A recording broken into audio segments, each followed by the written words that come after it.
Assalamualaikum warahmatullahi wabarakatuh. Perkenalkan, nama saya Seni Santi dengan nomor NIM 2222000039. Saya berasal dari kelas 221B01 jurusan Administrasi Bisnis, Fakultas Ekonomi dan Bisnis, Universitas Bina Sarana Informatika Margonda. Saya di sini akan mempresentasikan sebuah proposal yang berisi tentang kerjasama usaha. Video ini saya buat untuk memenuhi salah satu tugas mata kuliah komunikasi bisnis. Untuk itu, selamat menyaksikan. Assalamualaikum warahmatullahi wabarakatuh. Perkenalkan, saya Seni Santi. Saya selaku owner PT Delegit Indonesia. Bagaimana kabarnya Ibu Bapak pimpinan PT Karunia Kuliah Indonesia? Saya harap semuanya baik-baik saja.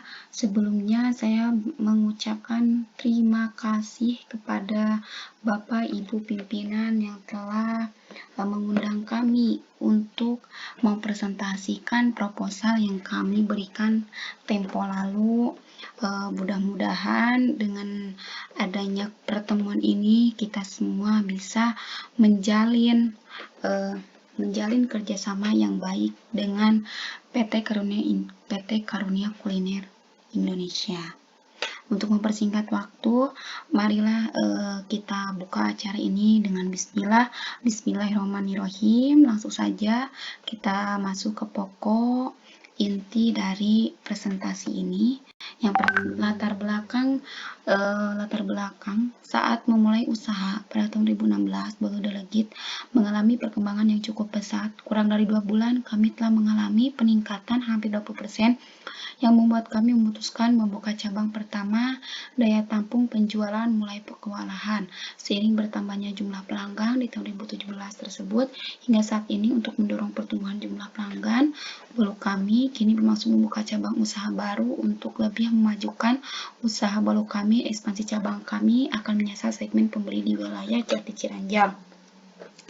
Alhamdulillah, pembeli kami saat ini tidak hanya dari kota Cianjur saja, melainkan ada dari luar kota Cianjur, contohnya kayak Ciranjang, Sukabumi. Untuk itu, maka kami berencana untuk membuka cabang baru, yaitu di wilayah Jati Ciranjang. Kenapa kami memilih wilayah Ciranjang? Yaitu karena di Ciranjang lebih banyak pemukiman, lebih banyak perumahan, sehingga insya Allah kalau dilihat dari segi penduduknya lebih banyak, maka ya kemungkinan akan lebih laku besar di daerah Ciranjang. Perkembangan usaha kami, yaitu kami memulai usaha Baru sejak tahun 2016 dengan buka toko kecil-kecilan di depan garasi rumah. Saat itu hanya membuat 2-4 layang saja. Setelah berjalan 3 bulan, omset Baru kami mulai meningkat, sehingga di bulan ke-7 kami memutuskan untuk mengurus perizinan kepada RT RW setempat. Dikarenakan keramaian pembeli, hampir 3 tahun hingga saat ini kami telah memiliki 2 cabang. Cabang pertama yaitu masih di rumah saya, masih di dekat rumah saya, daerah Samolo. Saya sendiri daerah Samolo. Yang kedua ada di daerah pertokoan Cianjur. Alhamdulillah hingga saat ini serta sudah mengantungi izin usaha cake, sehingga kami memberi nama perusahaan kami yaitu Delegit Indonesia. Awalnya satu produk yang kami jual, karena permintaan konsumen maka kami menambah jenis-jenis produk yang lainnya. Di antaranya yaitu ada bolu pisang. Bolu pisang ini merupakan produk yang pertama kami jual. Alhamdulillah sekarang kami menjualnya 1 loyang 45.000. Alhamdulillah laku besar. Yang kedua yaitu bolu moka. Kami jual seharga 45.000. Bolu moka kami ini berbeda dengan bolu moka yang lainnya yang ada di toko-toko lainnya.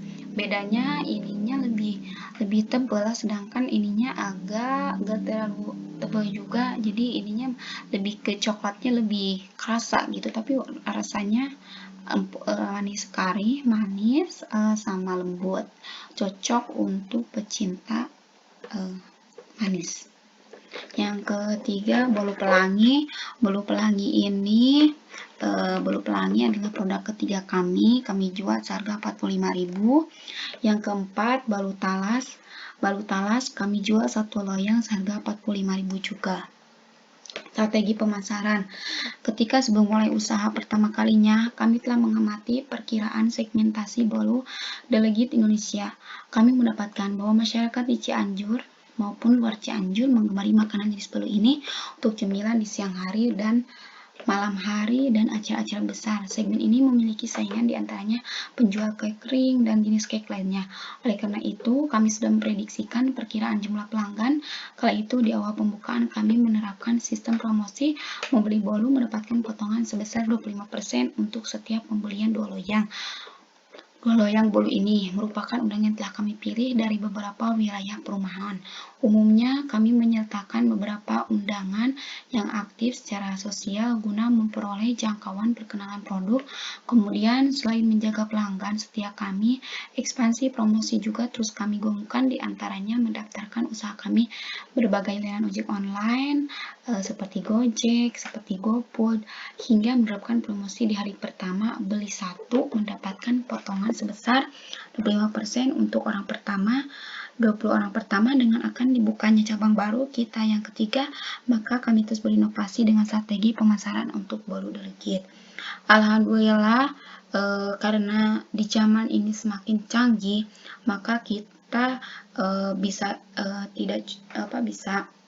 secara online juga, bisa GoFood, bisa GrabFood. Terus untuk pembelian 20 orang pertama, kami mendapatkan promosi 25% potongan. Apalagi alhamdulillah seperti cabang-cabang sebelumnya, apabila ada acara-acara hari raya, kami biasanya sampai menggunakan kupon. Contohnya pada saat hari raya Idul Fitri, biasanya kami memakai kupon untuk, jadi orang yang membelinya terbatas hanya orang yang mempunyai kupon yang bisa membeli produk kami. Kenapa kami memakai kupon? Supaya pelanggan tidak kecewa, karena jadi kami tahu berapa jumlah yang harus kami sediakan, berapa yang harus kami siapkan, supaya pelanggan semua tertampungi. Itu biasanya di hari raya Idul Fitri. Di hari raya Idul Fitri biasanya ramai sekali itu pembelinya, sehingga biasanya kami omsetnya sampai 50 juta kalau sehari.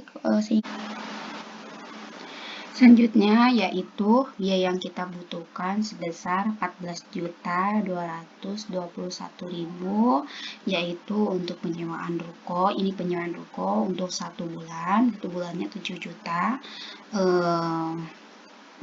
Agak lumayan sih di daerah Ciranjang, daerah kota Ciranjang, penyewaan ruko itu agak lumayan per bulannya. Ada kertas minyak, box bolu, etalase, printer, rak, mixer, loyang, oven, dan ini bahan-bahannya hanya untuk pemakaian 1 bulan saja. Sudah dikalkulasikan untuk 1 bulan. Selanjutnya, perkiraan keuntungan. Perkiraan keuntungan ini diambil dari bahan-bahan yang tersedia. Bahan-bahan yang tersedia tadi itu cukup untuk 100 loyang bolu. Kebetulan kan kita menjualnya 1 loyang bolu itu sebesar Rp45.000. Contoh, 1 hari itu kita habis 100 box berarti atau 100 loyang. Contoh kan hari pertama ini kan masih ada diskon untuk 20 orang pertama, maka 45.000 dikali 80 sama dengan 3.600.000. Ini hari pertama. Terus ini ditambah yang diskon itu 25%, berarti untuk 20 orang berarti 45.000 dikali 25% itu 33.000. Rp33.750,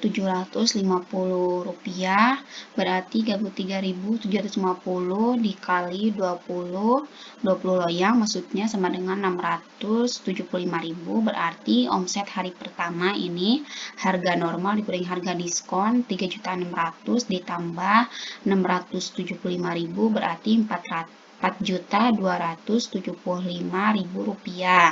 Nah, ini kan hari pertama dengan hari berikutnya pasti beda. Kenapa? Karena hari pertama ini adanya diskon 25% untuk 20 orang pertama. Sedangkan hari kedua pasti berbeda. Hari berikutnya yaitu 45 dikali 100 loyang sama dengan 4.500.000, berarti itu per hari 4.500.000 berarti dikali 29. Kenapa dikali 29? Karena kan hari pertama itu beda omsetnya, beda sama yang hari-hari biasanya, berarti 4.500.000 dikali 29 hari berarti 130.500.000 rupiah.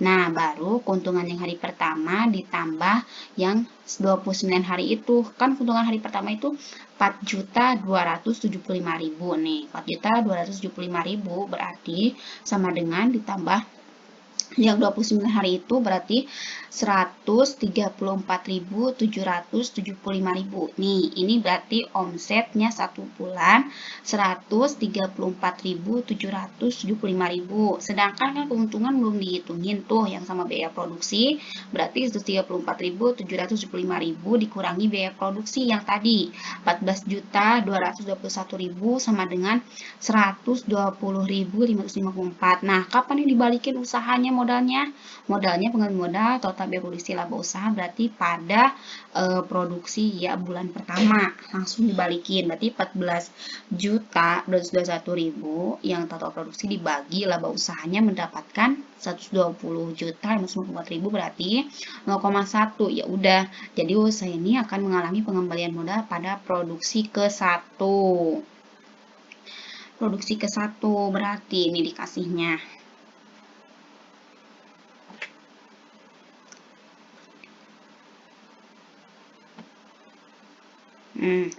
Bisnis makanan, prospek keuntungannya bisnis makanan bisnis tidak akan pernah mati. Kenapa tidak akan pernah mati? Emang setiap orang pasti memerlukan asupan makanan, tidak cuma nasi, pasti ada pendamping lainnya kayak buat nyemil, buat apa. Nah, ini termasuk ya, sehingga makanan merupakan prospek yang bagus untuk bisnis, untuk bisa bertahan dalam bisnis kuliner. Untuk itu kami menawarkan kerjasama yang menguntungkan dengan ketentuan keuntungan berupa presentase sebesar 25%. Berarti apabila semuanya terjual, kami akan memberikan keuntungan kepada perusahaan Bapak dan Ibu. Selain keuntungan untuk yang tadi modal kembali, kami memberikan 25% dari hasil usaha yang tadi. Berarti kalau tadi mendapatkan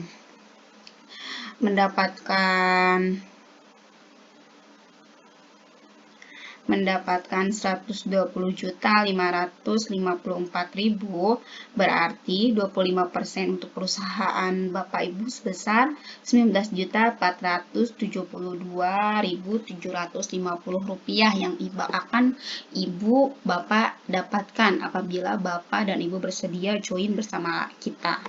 Sekian presentasi ini. Terima kasih atas waktunya Bapak Ibu pimpinan. Mudah-mudahan kita dapat bekerja sama lebih lanjut. Mohon maaf apabila ada salah-salah kata yang tidak berkenan. Sekian dari saya. Selamat siang. Wassalamualaikum warahmatullahi wabarakatuh. Sekian video dari saya. Mudah-mudahan video tadi bermanfaat untuk kita semua. Akhir kata dari saya, wassalamualaikum warahmatullahi wabarakatuh.